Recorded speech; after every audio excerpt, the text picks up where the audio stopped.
Let's make crispy masala fish in the air fryer.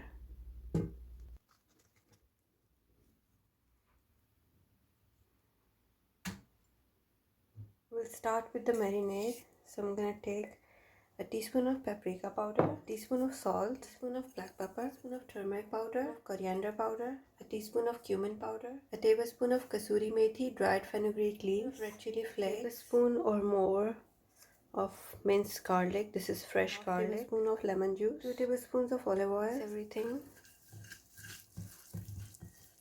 This is the masala. Now I've got about 4 fillet of cod fish.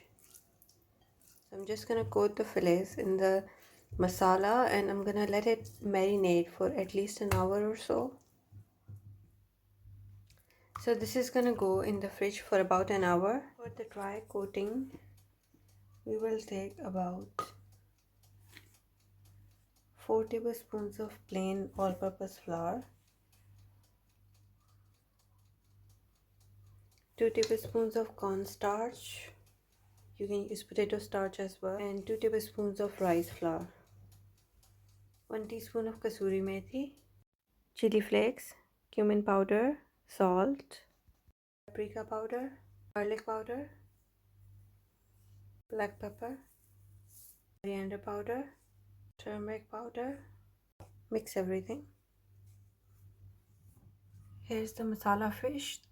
This has been marinating for like about 2 hours in the fridge. So I'm gonna coat this in the dry mixture. Shake off any extra flour mixture. Here's the masala fish, all done. So I've put the fish in the air fryer. I'm gonna spray this with oil. This is gonna go in the air fryer 200 degrees Celsius for 10 minutes. It's been 10 minutes. Now flip the fish. Oil spray it. Put it back in for about 6 to 7 minutes. Masala fish is ready.